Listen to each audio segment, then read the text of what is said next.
انتقالة بقى، حضرتك نقلتنا نقلة على إلى الإسكندرية، وكان هذا في أول سنة في سنوات في الطب. يعني انا اخذت اعدادي طب من المنصورة، كنت اسافر يوميا بالقطار. ثم انتقلت العائلة بكاملها الى الاسكندرية، وسكننا في العصافرة بجوار مسجد اهل العصافرة.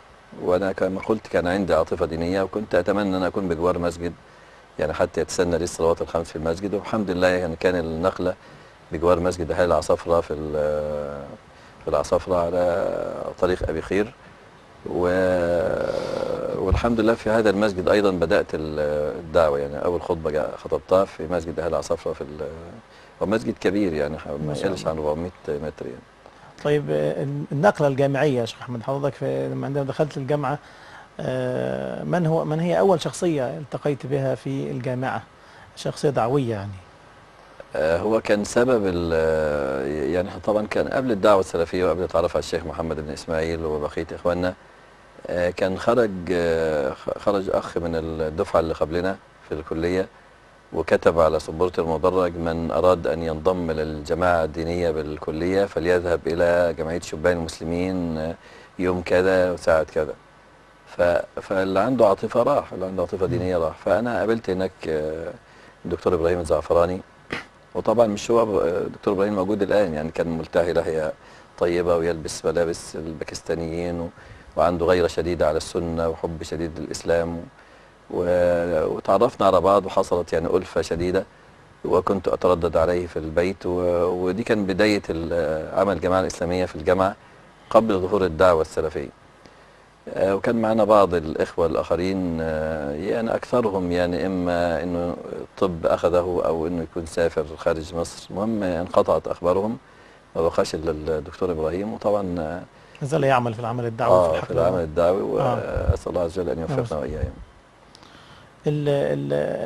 بداية العمل الدعوي كما حضرتك ذكرت، بداية بسيطة، تدرج العمل الدعوي في الجامعة، النشاط نشاط الجماعة الإسلامية، هي سميت بالجماعة الإسلامية في هذا التوقيت، نعم. وهل كانت لها صبغة معينة، يعني مشرب معين؟ اه هو وهل يعني بعض الناس قد يخلط بين الجماعة الإسلامية الموجودة الآن اللي على رأسها مثلا الدكتور ناجح وكرم، أخ كرم زهدي، وبين الجماعة الإسلامية في بداية الدعوة. في الواقع هذا الاسم يعني كان خاص بالصحوة الإسلامية في الجامعة.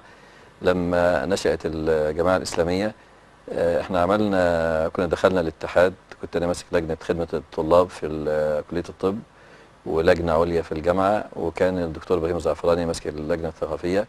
وكنا في فترة من الفترات خدنا كل مقاعد لاتحاد الطلبة. وفي الوقت ده أنشأنا جماعات إسلامية في كل الكليات، يعني أي كلية ما فيهاش جماعة إسلامية يعني عملنا جماعة إسلامية في كل الكليات. فدي كانت بداية وكان طبعا الجماعة لها كنا بنطلع رحلات عمرة كل سنة من نفقة الاتحاد، وكان في كان معسكرات لها إسلامية. نشاطات، يعني نشاطات اه متعددة؟ أنشطة، كان اه. الجوالة، المؤتمرات في الكلية، المحاضرات. كنا بنستضيف يعني بعض المحاضرين يعني في الكلية. والسنة الثالثة أو الرابعة تعرفنا على الشيخ محمد بن إسماعيل، وبدأت بعد كده الإيه يعني فالمهم أريد أن أذكر أن الجماعة الإسلامية كانت اسم لبداية الصحوة. يعني في كان اسمها الجامعة يعني. الجماعة الإسلامية. مم. وبعدين لما أثرت قيادات الإخوان على قيادات إدارية بالإسكندرية، واستقطبوا هذه القيادات، فصار بالإسكندرية إخوان وسلفيين، مم. وترك اسم الجماعة الإسلامية. لكن هي آه، الجماعة الأول لم يكن لها هذا، لا اسم سلفية ولا اسم الإخوان. إخوان كانت اسمها اه. الجماعة الإسلامية. أي نعم. وكان ياخدها من الخارج الأستاذ محمد حسين، وهو يعني هي كانت لها نشاط رجل فاضل داخل يعني. الجامعة ونشاط خارج الجامعة. يعني كان لها نشاط خارج الجامعة، في اعتكافات، في أيام إسلامية. يعني كان لها نشاط خارج الجامعة. وكان يقود هذه الجامعة الأستاذ محمد حسين، وهو محبوب من الجميع اه. وأخ فاضل يحبه الجميع. بعد كده لما انقسمت الجماعة الإسلامية بالإسكندرية إلى إخوان وسلفيين، فصار اسم الجماعة الإسلامية أخذته بقى الجماعة الإسلامية الآن، اللي هي منسوبة لجماعة مم. الجهاد. لما انقسمت إلى جهاد وجماعة إسلامية فأخذوا هذا الاسم. احنا يعني دور حضرتك، يعني حضرتك كنت يعني تمارس الدعوة إلى الله سبحانه وتعالى داخل الكلية، تعطي دروسا كلمات اه آه، هو انا الحمد لله يعني كنت يعني من بدايه الطلب بدات الدعوه مع الطلب، يعني كما قلت ان احنا كنا التلاميذ وكنا الشيوخ، لان ما كانش لنا يعني علماء نجلس عند اقدامهم. فكنا احنا بنتعلم ونعلم الناس.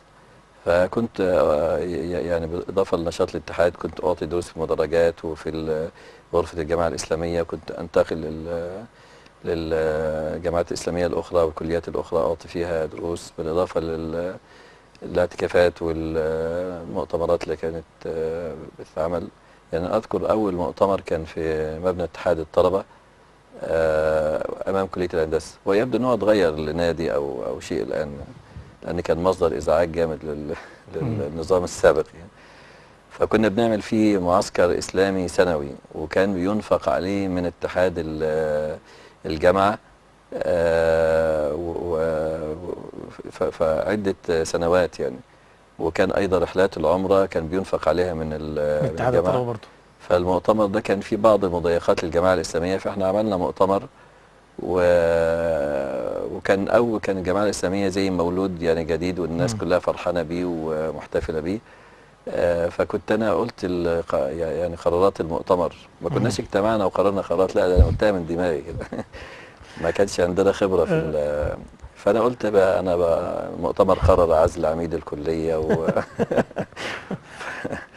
وكان كلام يعني سخن جدا يعني كان ممكن الواحد يترفد من الكلية، بس الحمد ولكن لله. الله سلم يعني. طب يا شيخنا، يعني النشاط الجامعي لا شك ان هو له مردود في العمل الدعوي خارج الجامعه. اكيد حضرتك كان في مساجد في ذاك التوقيت، ولا بعد التقائك بقى بالشيخ محمد اسماعيل بدات العمل خارج هو طبعا كانت أكثر المساجد ما كانتش مساجد دعوة، يعني كانت مساجد عوام، يعني كان مساجد السنة قليلة جدا، منها مسجد الحمام اللي في الظهرية مم. تبع جماعة أنصار السنة. فكانت الغالب على المساجد، وده يعني بعض الناس بيستهينوا بالفترة الدعوة والتربية، ولكن اللي يشوف واقع مثلا اسكندرية من 30 سنة أو 35 سنة هيلاقي المساجد معظمها عوام، ما فيهاش ما يسمعش أذان سنة، ما هيجد المساجد فيها ناس على المعاش، مش يجد نسبة الحجاب دلوقتي بيمشي في الطريق يجد النقاب والحجاب ده والبيشة الحمد لله، السوداء كثيرة الحمد لله. جدا. فالناس بتستهين بالدعوة، ولكن في الواقع يعني الدعوة أثمرت ثمرات كثيرة جدا، وهذا واضح بالإسكندرية بفضل الله يعني. مم. فال الدعوة بدأت يعني تنتشر حتى خارج الاسكندريه. تنتشر في الإسكندرية وخارج الإسكندرية بفضل الله. طيب، في معسكرات حضرتك قلتها ان هي لها تاثير في حياتك الدعويه وفي حياه الدعوه في البدايه.